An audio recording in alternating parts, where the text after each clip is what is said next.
Olá pessoal, sejam todos bem-vindos a mais um Kairos Econômico. O objetivo é trazer o conceito grego de kairos, que é um tempo com intensidade que muda e transforma pessoas.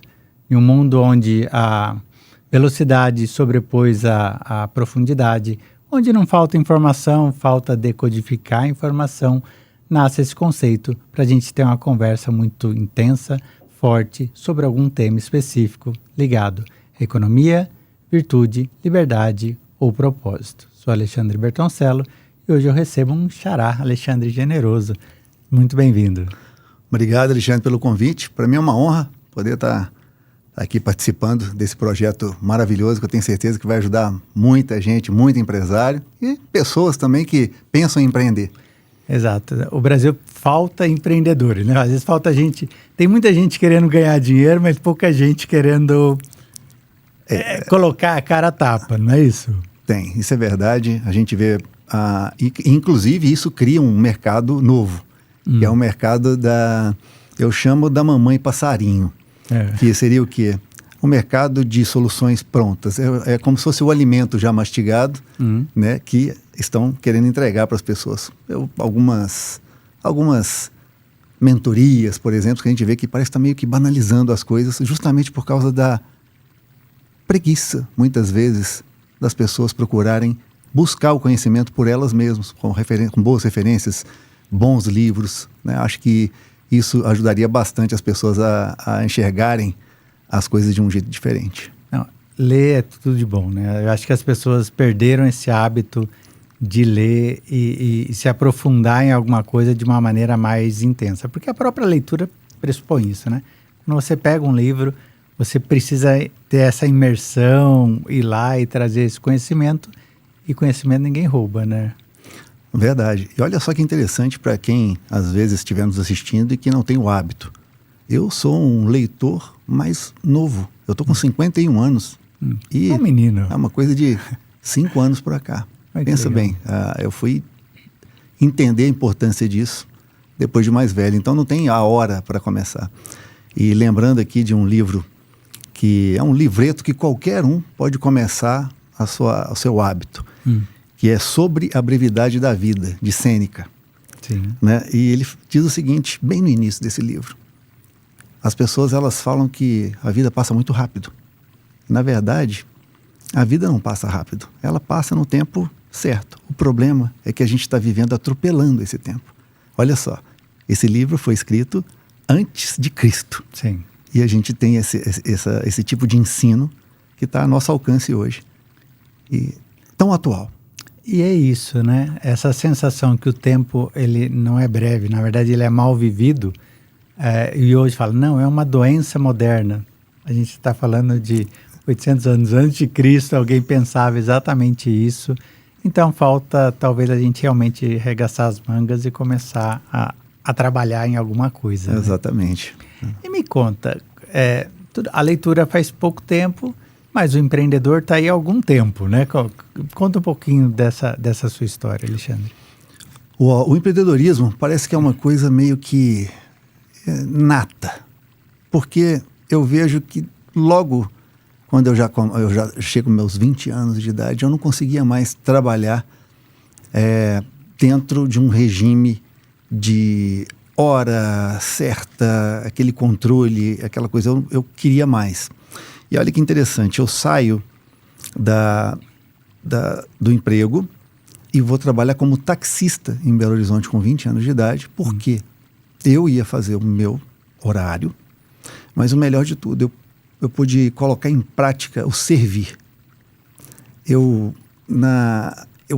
gostava e gosto muito de servir as pessoas. Sim. Eu gosto de entregar o melhor, eu gostava de abrir a porta do veículo, de ajustar o banco para aquele passageiro, de perguntar que tipo de música ele gostava, coisa que hoje em dia o pessoal usa os aplicativos e hoje já reduziram bastante, mas eu sempre procurei entregar excelência no que eu faço.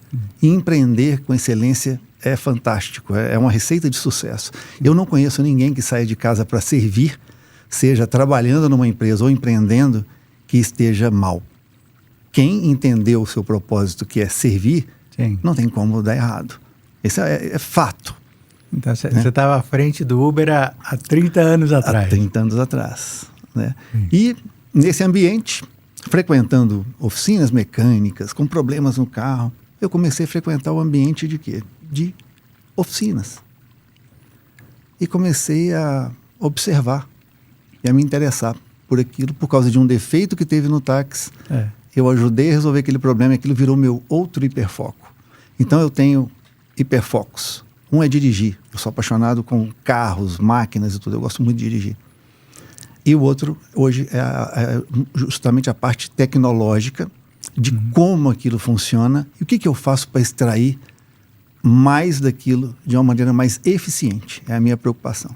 Entendi. Quer dizer, na verdade, essa solução ela não parte apenas do indivíduo. Na verdade, é uma solução que hoje você está distribuindo isso entre os stakeholders. Mas aí eu vou entrar em alguns detalhes que a gente parece que... O Brasil parece que é o contrário, né? Os governantes parece que gostam de atrapalhar o indivíduo, de dificultar. E a gente tem que falar, se eu for falar de mecânica e for falar de automóvel, combustível está no meio, né? Ainda mais agora, nesses tempos agora, parece que sempre, né? Eles põe uma dosezinha a mais, dá um tempinho para arrefecer, depois vem adicionando. Quais são os grandes problemas? Toda vez que eu coloco mais etanol, e aí a gente pode falar de carros flex, que tem uma relação, mas você tem uma frota mais antiga que não é flex e que sofreu... Como é que é isso? Se eu tenho um carro, qual tipo de carro sofre, qual não sofre e por que sofreria? Acho que de uma maneira mais simples, para quem não entende muito dessa parte mecânica, vamos falar de alimentos. Não tem os alimentos calóricos, Sim. com muita caloria, e tem os mais leves. No caso do combustível vegetal, o etanol, ele é menos calórico. Então ele produz menos energia. Ele precisa de mais volume para entregar a mesma autonomia. Então você gasta mais litros para poder percorrer o mesmo quilômetro, mesma quilometragem. Esse é um ponto. Esse é o menor dos problemas. Sim. Porque um carro flex ele é programado para digerir qualquer mistura que tenha, inclusive o etanol somente. Sim. O grande problema que eu vejo que, às vezes, o burocrata, numa caneta, toma uma decisão é de, no combustível, que não é álcool, eu coloco álcool, obrigando as pessoas a utilizarem um combustível que o seu veículo não foi projetado para utilizar. E a gente pode falar de veículos mais antigos, mas também de carros mais novos, monocombustíveis importados, que são carros que vêm importados geralmente de países que produzem carros de alta performance, Sim. que precisam de gasolina. Ele foi projetado para usar gasolina com no máximo 10%. E quando chega aqui, no mínimo 25% de uma gasolina premium. Sim. Então, se eu quiser usar uma gasolina com um pouco menos de etanol, eu tenho que pagar por uma premium.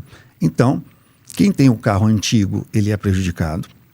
Quem tem um carro importado, moderno, também.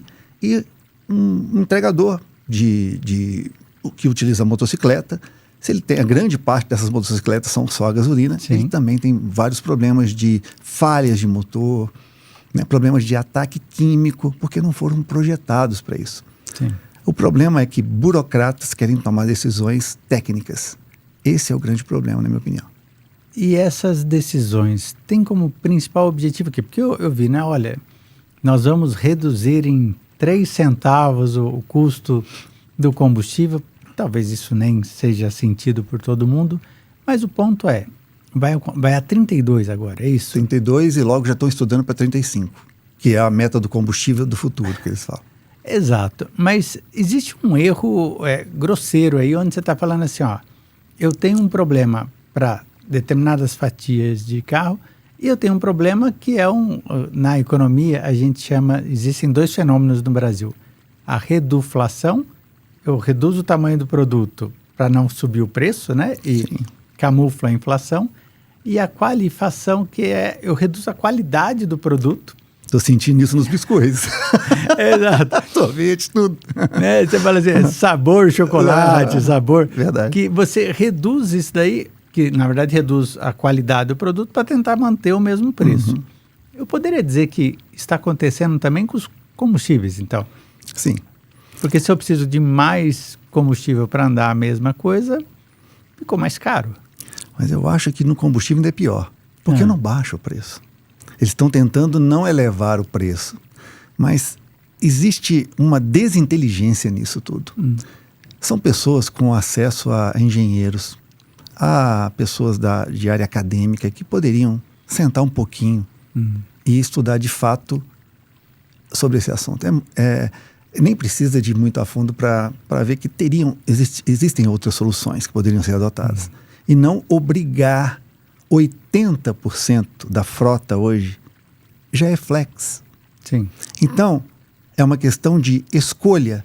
Se eu trabalho a cabeça do consumidor para que ele escolha, é melhor do que obrigar a pessoa a usar um combustível que não atenda às necessidades de tal produto.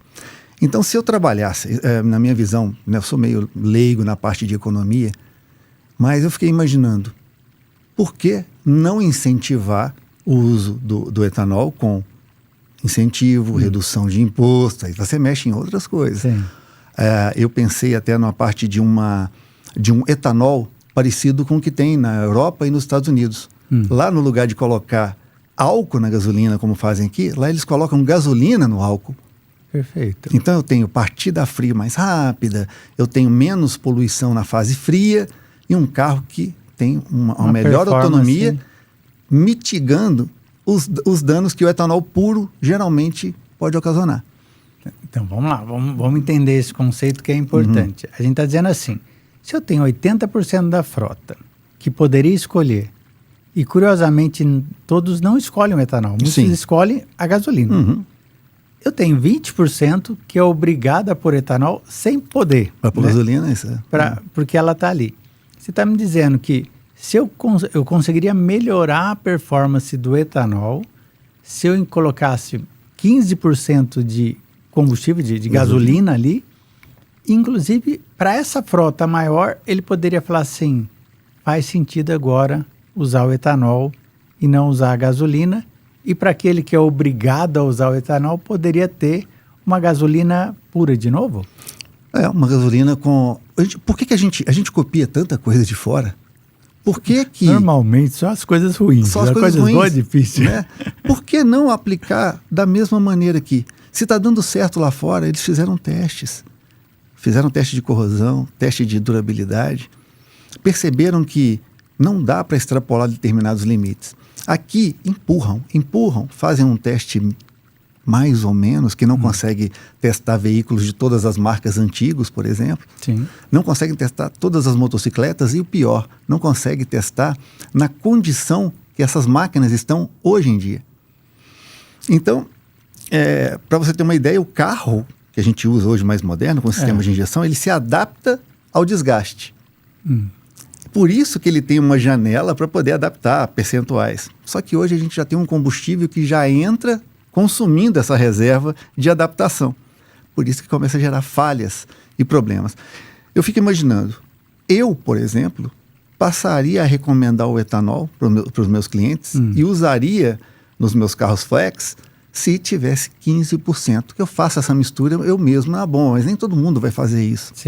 Não, é uma complicação, né? Complica. Você vai ter que pôr uma parte, pôr a outra e tal. Imagina chegar na bomba e já tem um combustível que ele é ecológico, e ele tem uma aditivação natural de um outro combustível que nós temos. Aí você, puxa, mas vai aumentar a dependência de importação de gasolina?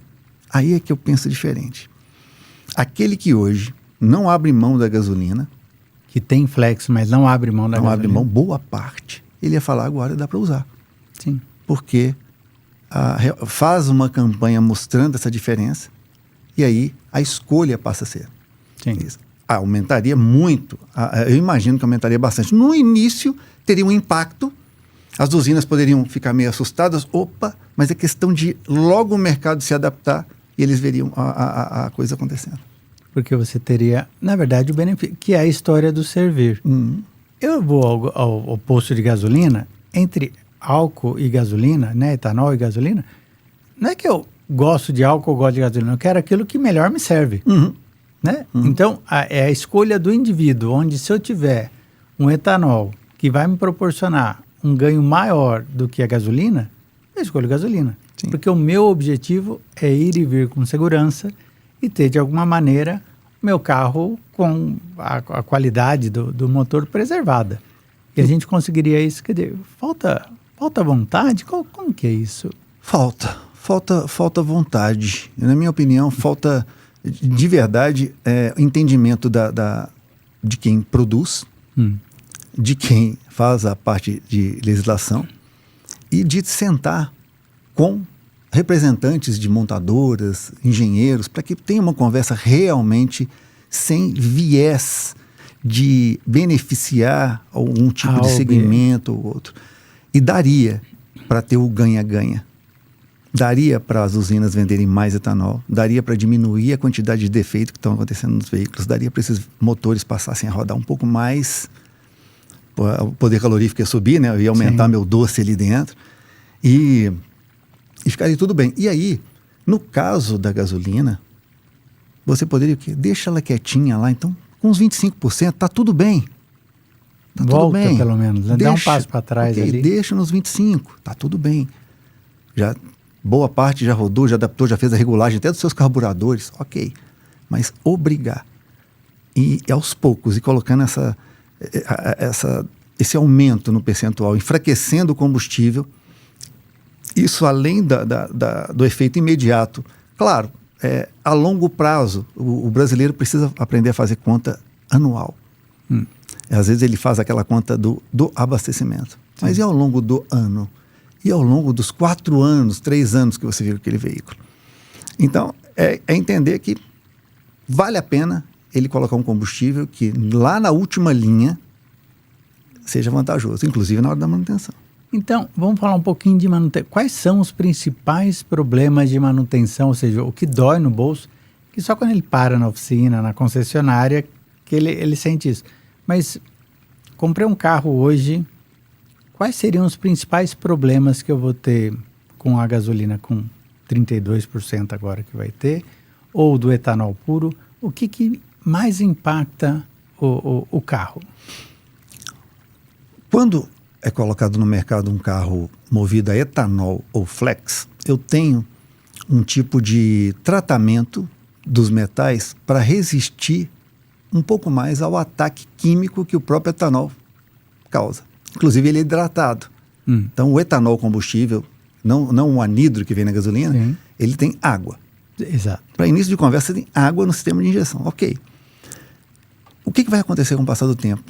Esse oxigênio, ele ataca metais. Então, tem aquela vela de ignição, ali ela começa a enferrujar. Vamos falar numa linguagem mais simples. Sim. Enferruja ali, enferruja as válvulas, a câmara de combustão. E tem um fator que a gente chama de lubricidade. Lubricidade. Se a gente esfregar a mão uma na outra, nós temos atrito. Sim. Se eu colocar um shampoo aqui no meio, um sabão, vai deslizar melhor. A gasolina permite que esse atrito seja reduzido. Ela é mais viscosa. Ela é um hidrocarboneto. Naturalmente, ela é um lubrificante também. Sim. O álcool, o etanol, não. Então, ele é mais seco. Então, ele não tem lubricidade. Onde acontece o problema? Naquelas peças de injeção caras, como bicos injetores, bombas de alta pressão, principalmente dos veículos mais modernos que usam injeção direta. Então, essas peças têm a vida útil reduzida por causa do etanol. E que fatalmente isso vai ter um custo alto, né? Se você tiver... Toda a sua economia de quilômetro rodado, mesmo no estado onde seja vantajoso, vai embora numa troca de injetores.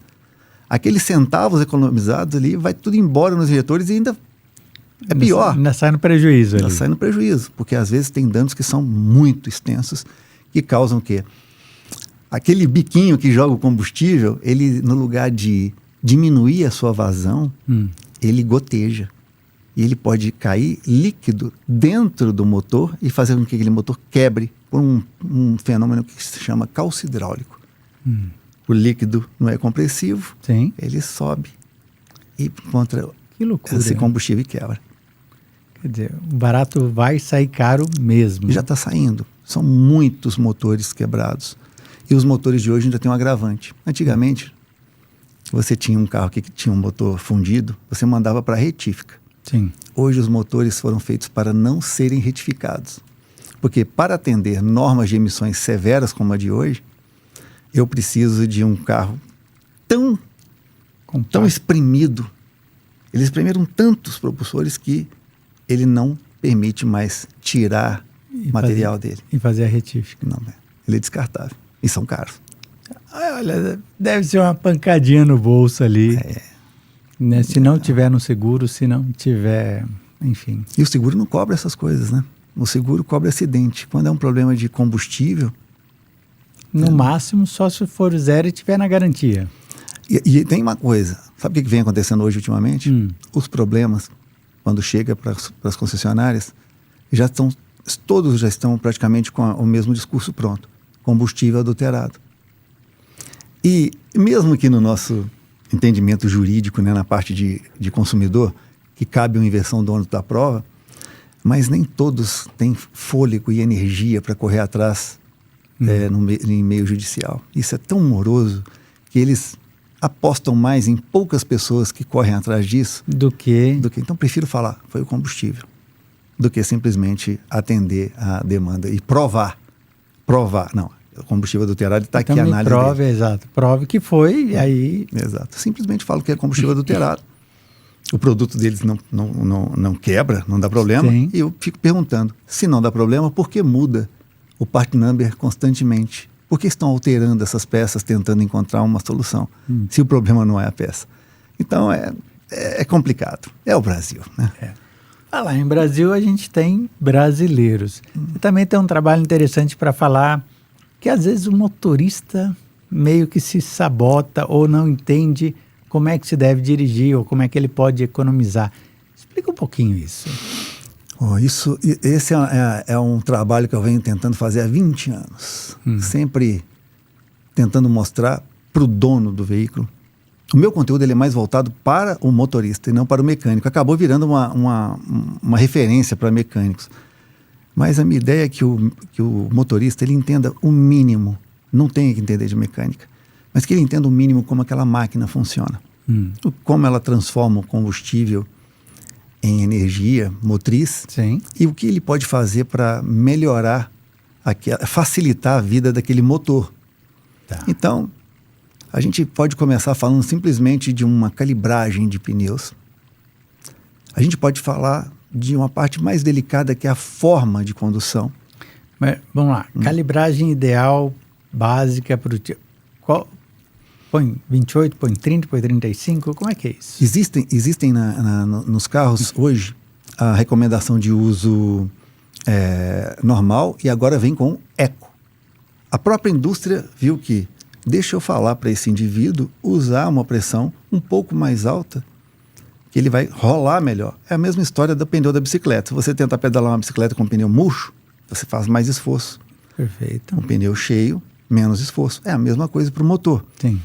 Então, calibrar os pneus naquela fase de economia. Se o seu carro é mais antigo e não tem, é 2 libras a mais, geralmente, do que o pedido. Isso facilita ali a rolagem dele. E dá mais durabilidade ao pneu ou não? Dá mais durabilidade porque um pneu que roda com a sua pressão mais baixa, ele vai se desgastar nas bordas. Do lado ali. Quando você deixa um pneu um pouco mais cheio, ele desgasta por igual. Se encher demais, ele vai gastar o centro. Sim. Então é questão de analisar, dar uma olhada. As pessoas não param no posto para calibrar o pneu. Entendi. A preguiça das pessoas é sujar a mão, colocar a mão ali suja. Foi por isso que eu coloquei nas minhas oficinas o nitrogênio. Eu coloquei todos os nossos clientes, quando vai fazer a revisão, eu vou lá e calibro o pneu com nitrogênio. Por quê? Fica 3, 4 meses sem precisar calibrar, por causa da molécula maior do nitrogênio. Entendi. Então ela não passa pelos poros do pneu e fica ali por mais tempo. Não é mais caro o nitrogênio ou não? É um pouco mais caro, mas eu coloco como uma cortesia. Já que ele me escolheu, sim, eu posso fazer para ele um agrado. Um agrado. Ele está preferindo, então por que eu não entregar para ele algo além. Então, se eu posso fazer... Então, step, tem pessoas que não calibram o step do carro. Só vai lembrar que o step está sem pressão quando fura o pneu. Aí é tarde, né? Sabe uma curiosidade? Eu tenho um equipamento que eu vejo a quantidade de nitrogênio tem naquele ar. Quando a gente vai em pneus que está muito vazio, step muito vazio, você vai medir, está cheio de nitrogênio. Vai falar, mas por quê? Porque quem sai é o oxigênio. O nitrogênio fica. Geralmente em torno de 20%. 20%, 21% é oxigênio. É isso que sai do pneu e o nitrogênio fica lá. É interessante ver. Como é que é legal a gente conhecer um pouquinho. Mas não estou falando para ninguém ter que aprender física, nem química, não. Calibre o pneu. Sim. Mantenha o carro alinhado, bonitinho. Troca óleo, filtros. E um detalhe. A gente está rodando dentro de São Paulo. Velocidade média, eu medi 17 km por hora. Isso equivale, se a gente colocar 10 mil quilômetros de troca. Esse óleo, na verdade, rodou para 30 mil quilômetros. Porque o motor funcionou, mas não gerou quilometragem. Entendi. É quilometragem virtual. O que acontece com esse óleo? Ele recebe combustível, ele diminui a sua viscosidade, e aí vai trazendo outros danos. Tudo por causa de desconhecimento, educação. Então, a gente está falando... Porque uma coisa é você falar 30 mil quilômetros, você está falando 30 mil quilômetros andando 60 por hora, né? Então, São Paulo, onde a gente para aqui, fica, às vezes, 30 minutos parado em um único lugar, o motor continua funcionando e o seu velocímetro parado e a sua quilometragem ali parada. E na pior das situações, que é o quê? A marcha lenta. Sim. E esquentou, está ali parado. Então, a gente pode como é que eu vou medir isso? Porque eu sou consumidor normal. Estou aqui, eu observo o quê? Quanto tempo eu levo? Existe alguma conta ou eu vou na intuição? Existe essa conta e ela já está feita. O grande problema é que a gente vem para o início da nossa conversa. Ninguém lê.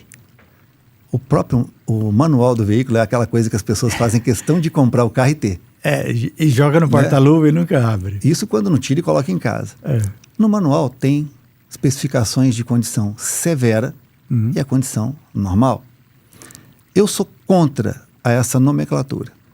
Eu acho que deveria chamar de condição normal e condição leve. Porque o nome severo faz com que nós, consumidores normais, entendamos que, puxa, é carro que corre, que faz alguma maluquice. 8 mil giros por... Né? Não é isso, não é. É justamente esse levar o filho na escola, ir para o trabalho, distâncias curtas e desligar. O motor nem entra na faixa ideal de temperatura, onde acontece a separação do combustível do óleo que for contaminado. Sim. Parte desse combustível sai do óleo com a temperatura. Quando você usa essas distâncias curtas, só vai acumulando combustível ali dentro. Entendi. E eu vou matando o meu óleo. E o manual diz condição severa e condição normal. É a redução para metade. E o que as pessoas podem fazer? Sempre, se você usa carro predominantemente em urbano, não tô falando, mesmo que você pegue estrada de vez em quando, mas se a maior parte do tempo, ou nem maior parte do tempo, 20%, 30% você usa dentro da cidade, é severo. Reduz a troca. Quando existe uma não sei se uma certa visão de que, assim, se eu for comprar um carro de segunda mão, é melhor eu comprar aquele carro daquele senhorzinho que sai daqui e vai para lá, ou antigamente carro de mulher, que andava com cuidado, devagarzinho, para poucos lugares. Se ela não trocou óleo, ficou pior do que um representante comercial? Exatamente. Você tocou num ponto bem interessante, né? Por que eu busco do senhorzinho muitas vezes? Porque o brasileiro ele tem a cultura de que a quilometragem, ele valoriza muito a quilometragem. E dá para entender, porque menos quilômetros, o carro sofreu menos. Talvez alguns componentes, você pode até dizer isso. Mas para um motor não é o veredito. Às vezes, uma pessoa coloca o carro numa distância tão curta que ele é tão mais nocivo. E as mulheres que são excelentes motoristas são melhores do que os homens, mais cuidadosas. Muito mais cuidadosas na parte de direção. As mulheres não gostam de ficar cuidando de mecânica. Aquilo para ela é chato. Aquilo é coisa para homem fazer, para elas. A mulher, ela preocupa com coisas mais importantes. Deixa essas pequenas coisas para os homens. E o que acontece? Às vezes, nem todas, não generalizando, mas nem todas gostam de ficar sujando a sua mão para poder calibrar um pneu. Para ficar preocupando com ler manual e ver que óleo que coloca. E geralmente, até mesmo os recursos que aquele carro tem, ela não consegue, às vezes, ter interesse. Não porque ela não saiba, mas ela não interessa em explorar tudo aquilo que tem. Então, eu acho que a quilometragem, ela pode até ser levada em consideração, mas eu acho que o histórico de uso daquele veículo, aquela quilometragem chegou, tá? Em quanto tempo? Dá para ter uma noção de onde aquele carro rodava, se é mais rodoviário. Eu rodo todos os dias 150 quilômetros. Entendi. Meu carro roda suave, Bandeirantes e Anhanguera. Sim. Então, não sofre. Agora, um carro aqui dentro sofre mais. Aqui dentro de São Paulo. Vamos falar um pouquinho agora da cidade de São Paulo e desse fenômeno, né, que são as SUVs, mudou, é o gosto do cliente, faz sentido, gasta mais, não gasta. Por que virou essa febre? Há um tempo atrás, quando eu era pequeno, o chique era, quem era muito rico tinha uma caminhonete, e agora quem é muito rico tem uma SUV. Por que isso? Eu vi acontecer esse boom, né, de alguns anos para cá, e é até interessante falar SUV ou SUV. Pegar esse conceito americano, que realmente são SUVs, são veículos derivados de caminhonetes, que usam chassis, que são aquelas bases que vem uma carroceria por cima. E aqui, até mesmo um compacto, igual um carrinho pequenininho de uma montadora, ele é chamado de SUV porque... Só sobe um pouquinho. Sobe, o ângulo de ataque, ele é considerado. Então, basicamente, quando a gente fala de custo, a gente pode ter um custo um pouco maior, principalmente a parte de pneus. Eu tenho mais peso. A partir do momento que eu tenho mais peso, eu preciso de gastar mais energia para deslocar aquilo. Então, eu posso ter um consumo um pouco maior também.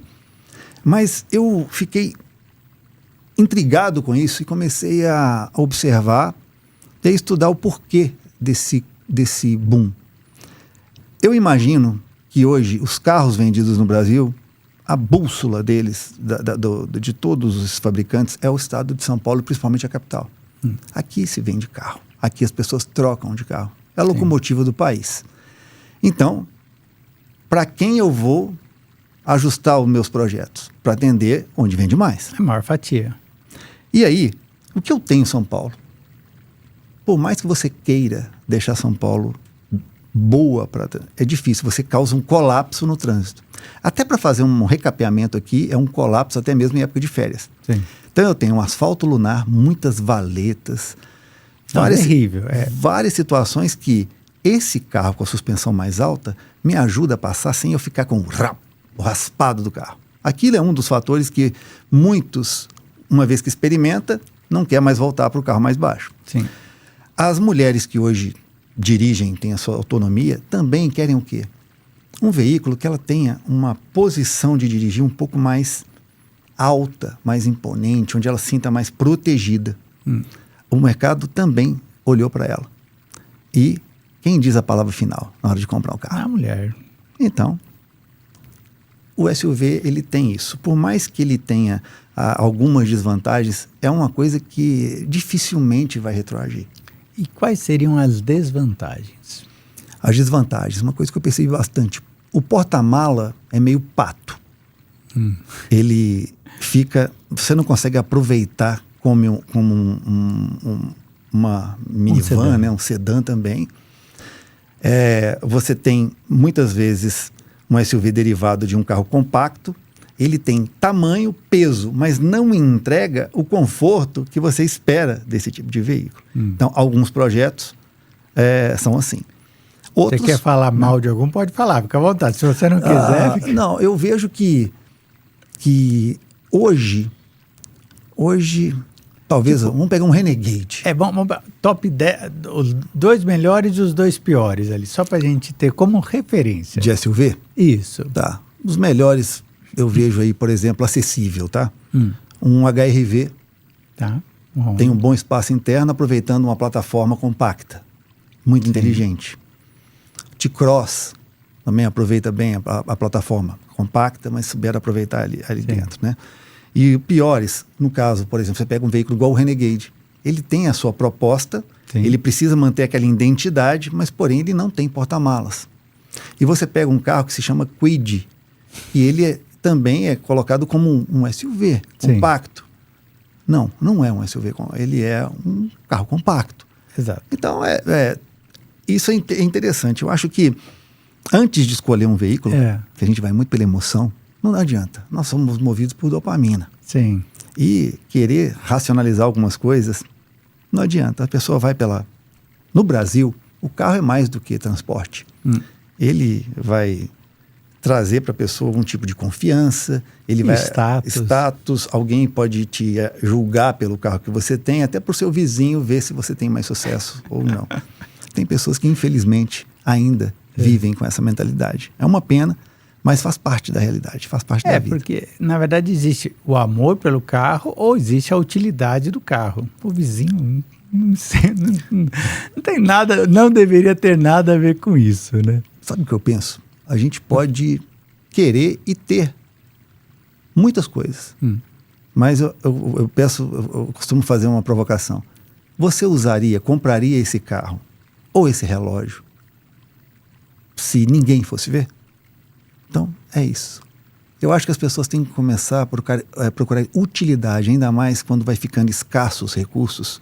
Quando você começa a ver economia, onde as vacas vão ficando mais magrinhas, você começa o que? Você precisa fechar torneiras. Sim. E aí, aquela casa grande, com piscina, que antes era decorativa, que você nem usava, você fala, eu preciso mesmo. Aquele carro grande, que você nem filhos tem, eu preciso ter. Sim. Então, ali é o balanço, né, das coisas, é o equilíbrio dessas coisas que eu acho que as pessoas têm que buscar. E isso, aí eu indico um outro livro. Dopamina, a molécula do desejo. Eu acho que todo ser humano deveria ler. Esse livro é fantástico e fala muito bem como é que funciona a nossa mente, como é que a gente sabota a nossa vida e joga dinheiro fora por causa disso. Então, Alexandre, você falou em grande, me lembrou uma coisa. Nossa carga tributária. E não é grande no sentido bom, né? É grande o quanto pesa no ombro do brasileiro, o quanto é difícil isso. Porque é um absurdo, né? A gente tem mais impostos do que a média global e a gente tem mais impostos que os maiores mercados. Explica para o pessoal, mais ou menos assim, o que a gente tem de imposto e faça algumas comparações para doer um pouquinho. Eu vou falar numa coisa assim, bem simples. Eu nem vou entrar nos produtos que a gente fabrica, aditivos, não. Vamos falar de contratar pessoas? Tá. Vamos falar de um trabalhador. Tem muitos que vão estar acompanhando a gente, que trabalham em alguma empresa. Você hoje recebe X. Ou melhor, o seu salário é X. Mas você recebe menos do que o salário e o empresário que te contrata paga praticamente o dobro. Só para entender. Sim. Como é difícil gerar mão de obra, gerar riqueza, fazer com que as pessoas tenham poder econômico, que elas possam escolher o que comprar, porque tudo é imposto, de uma maneira... Por isso que tem esse nome, né? É o imposto. Mas, e o carro também sofre muito com isso, né? Não, a carga tributária no carro no Brasil... Carro, você paga 2 carros, na verdade. Se as pessoas quiserem ter uma noção, entra na internet e veja o preço do carro agora nos Estados Unidos, o mesmo carro que é vendido aqui. Entra aí no site da Honda daqui e na América. Você vai ver, se você fizer a conversão burra, sim, já é a metade do preço. E sem contar que o que aqui a gente chama de acessório, lá é obrigatório. Exatamente. Lá é obrigatório. Aqui vem pelado e você vai colocando mais coisas ali, né? Lá vem com mais acessórios. Você tem um combustível melhor. Você tem acesso à informação. Se você não quiser fazer revisões em concessionária, tem as oficinas que podem assinar a garantia. Para manter a garantia do carro. E lá existe um órgão federal que é muito sério com essa parte de vícios em produtos. Então, custa muito caro, 3, 4 vezes mais caro, e a gente recebe em real. Então, a coisa fica complicada. Fica. Só para início de conversa. A carga tributária, eu acho que é incrível como que a gente não vê muitas pessoas falar sobre isso, mas ela engessa. Eu lembro do Paulo Guedes falando daquela curva de Laffer. É tão óbvio, Sim. que se você tira o peso, o que o empresário faz? Investe. O que a gente está fazendo agora? O que eu queria fazer? Eu queria ampliar. Eu queria montar uma fábrica no Brasil. Sim. E agora eu estou pensando em abrir uma fábrica fora. Inclusive, eu quero conversar com você sobre isso. Depois a gente vê sobre o Paraguai como funciona. Mas tem esse outro lado, né? Você levou a paixão pelos automóveis e hoje aquela principal deficiência do atrito ali, você tem essa questão dos lubrificantes. Como é que nasceu essa história? Hoje eu tenho aditivos, principalmente para a parte de combustíveis, onde esse aditivo melhora a parte de lubricidade no sistema de injeção. Agora eu estou vendo uma outra necessidade. O óleo de motor hoje, ele vem com menos aditivos anti-desgaste do que os motores de 10, 15 anos atrás. Mas por quê? Esses aditivos fazem mal para o catalisador. Tá vendo como é que a agenda trabalha? A agenda verde está destruindo o carro. Exatamente. Diminuindo a vida útil. Motores que poderiam chegar a quilometragens muito altas, hoje estão chegando a quilometragens baixas e quebrando. Porque aquele óleo, para atender determinada necessidade, ele vem no limite. E somado ao tipo de uso e a informação do motorista, eu tenho a combinação explosiva. Que loucura. Onde vários carros estão quebrando. Isso é uma política para favorecer o elétrico? Como é que você vê o elétrico nascendo? Qual que é a sua visão? Eu meio que fujo um pouco das teorias de conspiração, mas elas são, assim, às vezes muito coincidem muito. Tem muita coincidência por aí. Muito, né? Por que em determinado momento eu tiro determinado aditivo, forço um determinado combustível? Mas aí, o que eu faço? Eu pego uma visão um pouco mais ampla e vejo o mundo. O mundo está caminhando também para esse caminho aí e tal, e tem países que nem eletrificado estão. Mas o quê?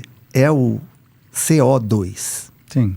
Né? O dióxido de carbono, que é o que resulta do monóxido de carbono, que passa por um processo catalítico e ainda é um poluente.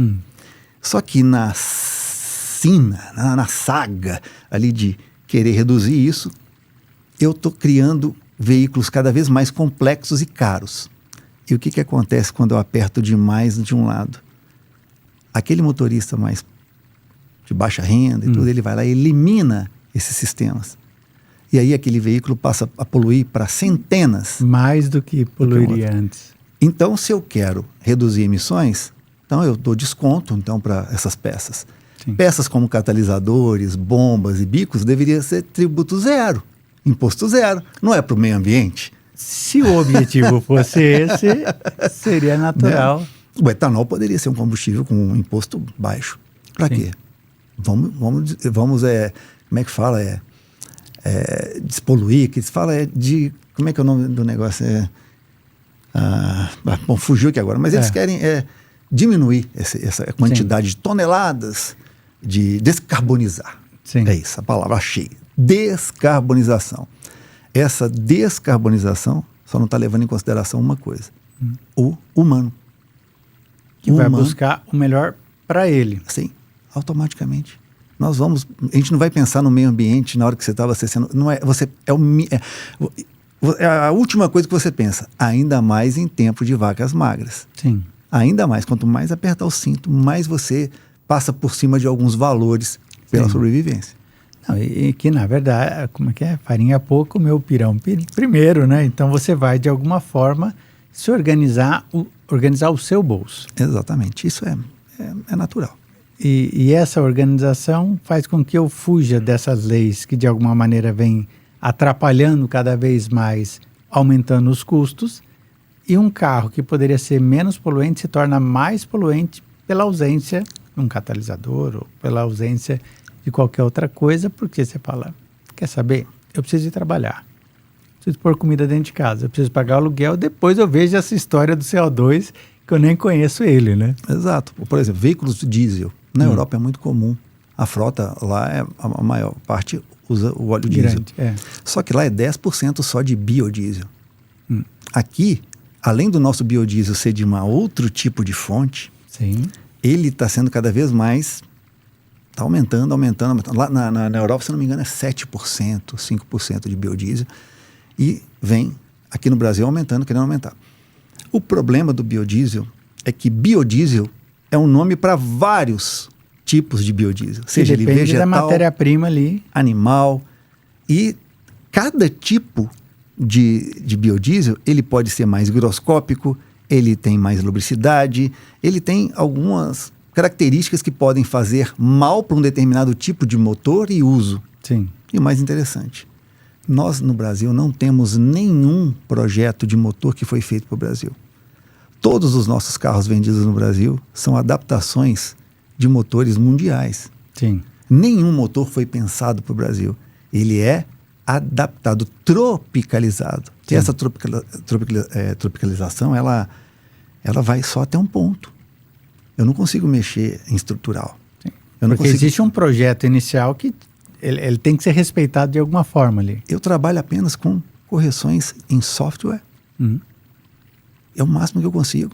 Eu passo no teste de emissões, passo a vender aquele veículo. E os problemas que acontecem é um risco que muitos assumem. Primeiro, vai dar problema, o tipo de uso vai ter uma combinação. Quando der problema, eu falo, foi o combustível que você usou. Entendi. Então, no final das contas, na última linha, o consumidor sempre perde. Ele perde. Ainda mais se ele não for aquele brigão. Agora, se ele for aquele cara que briga até o último, se a gente lutasse mais pelos nossos direitos, aí a coisa ia ser diferente. Vamos pensar nessa parte ali para... Se eu for brigar, o que eu tenho que fazer para poder brigar? Porque é o que você disse, o ônus da prova cabe a quem acusa. Eu vou lá, tenho um determinado carro, 2 anos de uso, tem um problema no motor, ou enfim. Chego ali, o problema é combustível adulterado. E aí, qual que é o passo 2?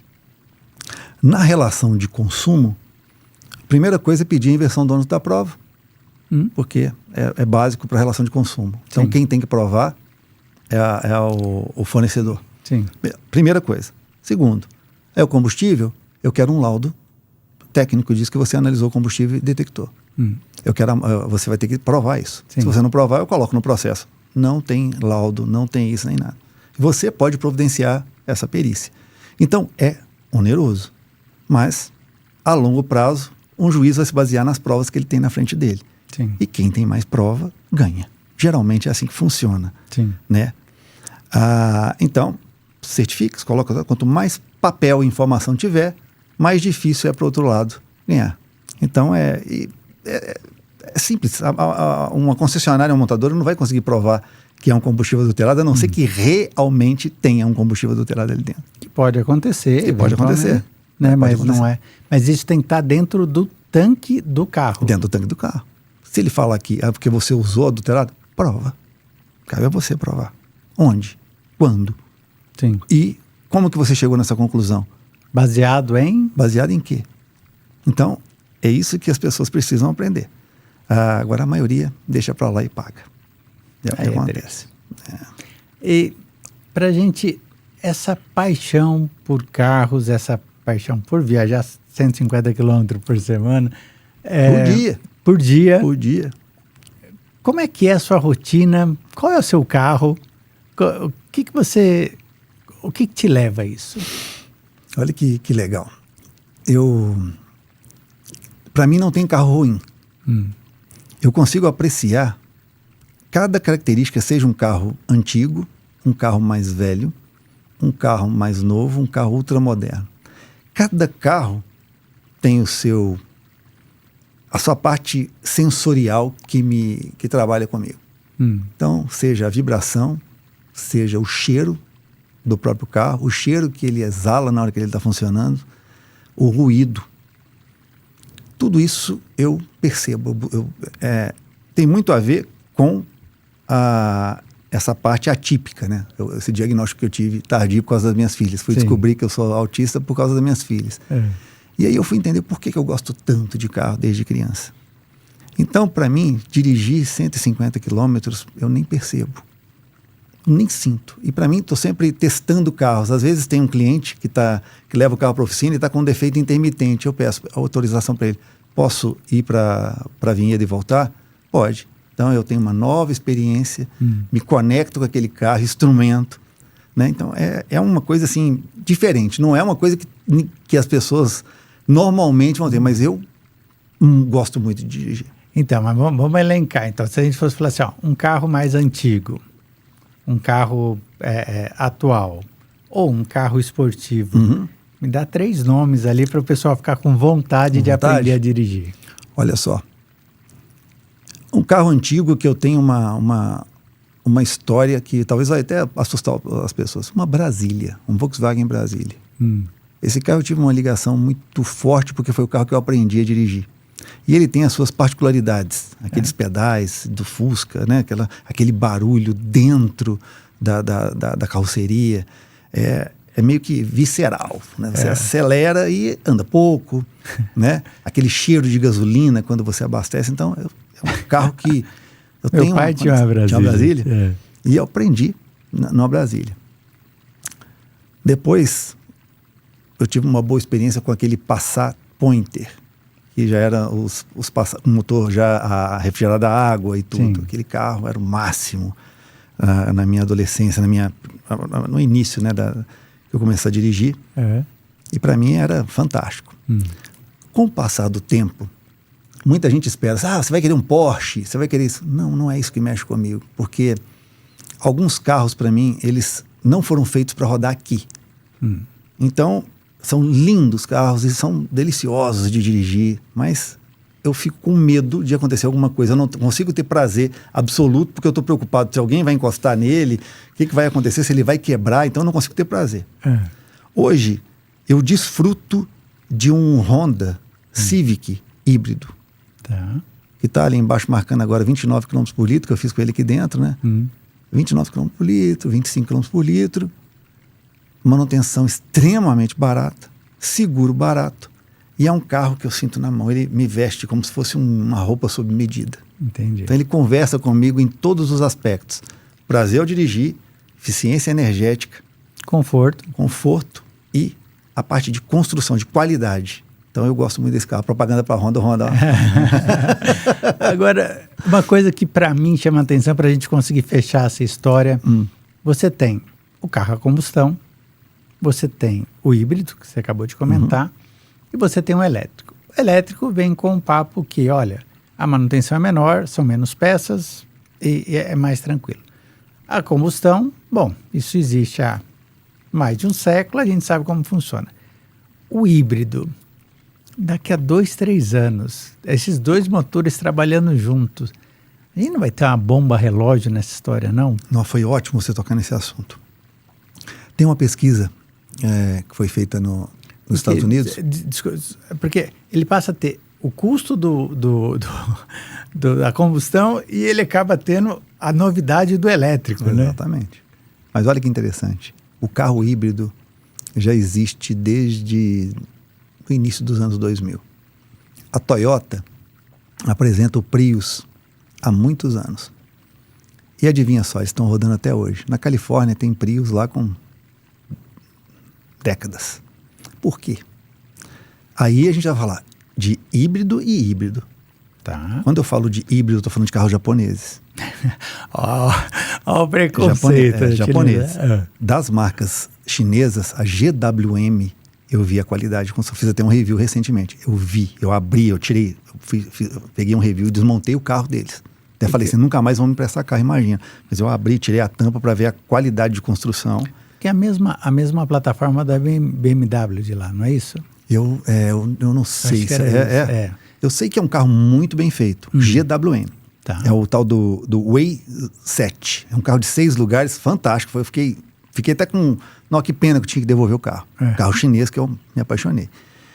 Mas quando eu falo de híbrido, eu falo de carro japonês. Honda e Toyota. Por quê? Ali teve uma pesquisa nos Estados Unidos de qual dava menos problema. Aí a pesquisa não levava o elétrico ainda. O híbrido dava menos manutenção. Que a combustão. Por quê? Porque eu pego um projeto e coloco ele para ser excelente nos dois tempos. Eu pego um motor para ser excelente quando ele tem que ser o motor a combustão. E pego um motor uma elétrico. autoestrada, eu estou a combustão. Eu estou a combustão. Dependendo da carga, da velocidade, o motor térmico é melhor, é mais eficiente, sofre menos. Dentro da cidade, no anda e para, no arranque e para, o motor elétrico. Então eu tenho 2 motores, 2 sistemas que duram muito mais tempo do que quando ele fica só. O carro puramente elétrico, a sua bateria praticamente se degrada se ele usar aquela corrente rápida, aqueles carregadores de alta tensão, porque quanto mais rápido eu tenho a corrente elétrica passando, mais eu estou gerando calor e mais eu estou gerando desgaste. Sim. Então, quanto mais rápido eu coloco a energia e quanto mais rápido eu tiro, que é a nossa aceleração, eu tenho o quê? Degradação da minha bateria. O carro elétrico foi feito para ser dirigido suave também. Mas dentro de cidades, esse trânsito severo, aqui não é severo para ele. Aí é o leve. O normal. Na estrada é severo. Entendi. Então, o híbrido para mim hoje, desses carros japoneses, é fantástico, porque você tem o melhor dos 2 mundos. Um motor trabalhando como gerador na maior parte do tempo, com manutenção baixíssima, baixo consumo de óleo e manutenção muito baixa. Sim. E um motor elétrico que entrega aquilo que precisa entregar. Com uma bateria menor, se precisar trocar um dia, ela custa muito mais barato do que uma bateria que vai ser o carro todo, praticamente. Tá certo. Não é interessante, né? Porque às vezes a gente tem algumas verdades. Um carro elétrico, quando ele dá perda total, é quando a bateria estraga. Você compra uma bateria, na verdade, quando compra um carro elétrico. O preço dele praticamente é a bateria, e você tem uma casca de um carro em volta. Sim. Se aquela bateria colapsa, aquele carro não vale mais nada. Tá certo. Foi muito bom conhecer e entender um pouquinho mais sobre isso. Se você quiser mandar uma mensagem pessoal, falar das suas redes sociais, o que você quer, fica à vontade. Maravilha. Bom, te agradecer também mais uma vez pelo convite e falar para o pessoal que se você gosta de carro, gosta de dirigir ou quer entender um pouquinho mais como as coisas funcionam, vai lá no canal da High Torque, 20 anos, o primeiro canal de carro e mecânica do YouTube. Então eu não estou muito firme aí na parte do Instagram, mas no YouTube a gente já está há muitos anos. E no Instagram, ADG_High Torque. Tá certo. Obrigado. Isso aí. Pessoal, espero que tenham gostado por mais um Kairos Econômico, onde o principal objetivo é exatamente esse, ir a fundo em um determinado tema com um tempo relativamente curto, mas muito prazeroso como foi hoje. Obrigado e até a próxima.